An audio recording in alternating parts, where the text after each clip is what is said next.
In this film, we're going to look at one of the most important Bronze Age hoards in our collection. It's the Wyly Hoard, which was found by a group of metal detectorists back in 2012. Now, unfortunately, the hoard was found whilst we were planning our new Wessex gallery, which opened in 2014, so we were not able to incorporate it into the permanent displays, but we do have it stored in one of the rooms behind us here.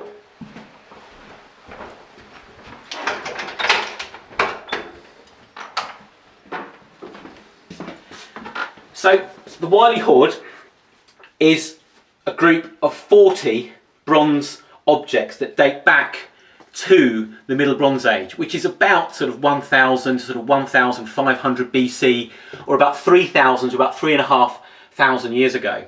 And it was a group of 40 objects which were carefully placed in the ground in two deposits which were uncovered by the detectorists. Now, technically, it is treasure, so it was acquired under the Treasure Act, and we needed grants from the Victoria and Albert Museum Purchase Grant Fund and also the Headley Archaeological Acquisitions Fund to get it for the museum.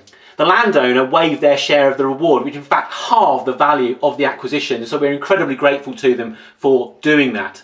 Now, the hoard is kept in these cabinets in front of us here, so let's have a closer look.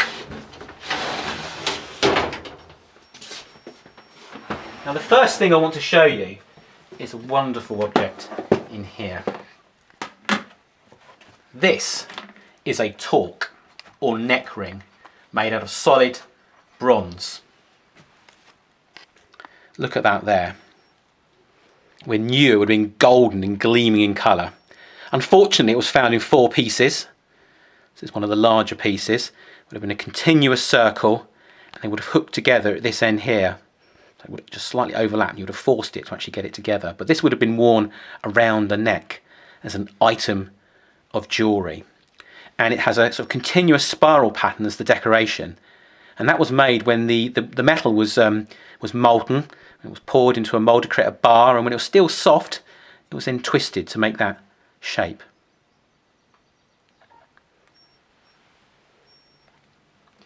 Now we have other items of jewellery in the hoard. That one almost certainly was completed, but the one in here, this is another torque, very different. It's a cast bronze torque. Huge! Look at the size of that. So these are sort of series of circles actually making up the decoration. It doesn't form a spiral because it's cast. But what's interesting about this is there's still lumps of metal attached to it there. Look, it's a very crude lump there.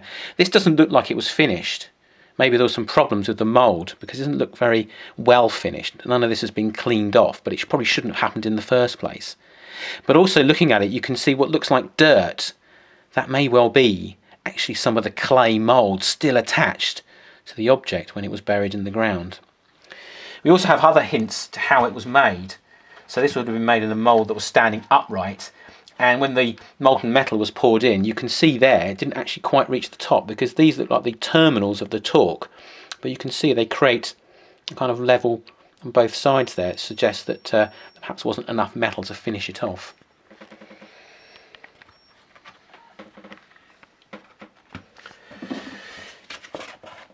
Now in the drawer below, some other fantastic objects. I'm not going to show you all 40 objects from the hoard, I'll just give you some examples of some of the things that were found. This is another item of jewellery. This is one of my favourites. Look at that. It's a bracelet, a bronze bracelet. But if we just look at that section there, almost looks as good as the day it was made, over 3,000 years ago. Look at that decoration, the incise lines running around the edge of it there. This is a beautiful thing, and again, when it was new, it would all have appeared like that. It almost looks like you could just pop it on your arm and wear it as an item of jewellery today. Absolutely fantastic. But it gives you an indication of the importance and the value of some of these items in the hoard.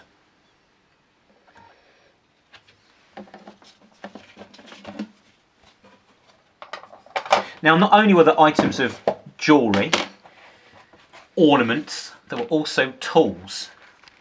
This is an axe head. It's called a pow stave. So it would have been a wooden handle would have been attached to that end there, just in front of that stop ridge, and then that there is the blade. That's the cutting edge.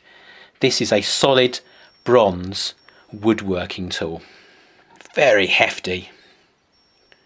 And you can see how it was made, because there's a line running down there and there's a line running down there. So this was made in a two-part mould, probably a clay mould, and of course when the molten metal was poured in, it seeped into the edges there, and when it was taken out, the bits of metal there would have been filed off, but of course it's impossible to get rid of it all. So you still have some of that evidence from an object what is over 3,000 years old. And again, when new, would have been golden and gleaming in colour. Now the finest object, of course, I've saved till last and is in the drawer below.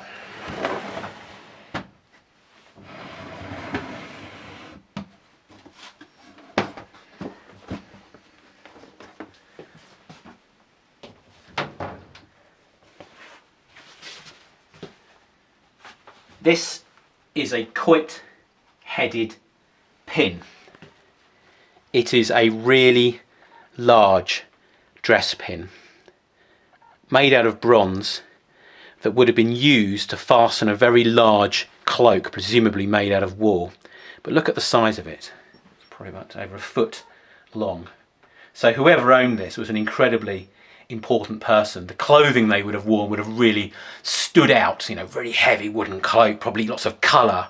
And this gleaming object there at the centre of it all would have marked out this person as someone of immense status and importance. This is a very rare object indeed. Very few of these objects have been found in this country dating back to the Bronze Age. And this object, like all the others we've just been looking at, really sort of throws up a lot of questions about hoarding and why these objects were buried in the ground, because what's fairly clear is that these items are all very significant. They are things which people would have valued and they would have treasured. So why were people in the Bronze Age and the Middle Bronze Age placing these things in the ground out of circulation and not recovering them? Now, of course, there could be many reasons for this. I mean, just to give you some examples, it could be that this group of items belonged to a metal worker and he was keeping them for recycling them and they were never recovered. They could have just been hidden in the ground for safekeeping by somebody who again never recovered them. There is also the possibility that they were things which were grouped together and placed in the ground as an offering. Could be to the ancestors, could be to the gods. We don't know. There could be multiple reasons and multiple combinations of reasons for why these things were placed in the ground. But one thing is clear. This type of hoard is called an ornament horizon hoard. It is a pattern that you see in other hoards across the country where ornaments, jewellery and tools have been carefully selected and then placed in the ground. It is replicated, it is seen elsewhere. For that reason, I think it would suggest that these items perhaps had a votive or religious intent. And that is why they were carefully stashed away, never to be recovered until recent times.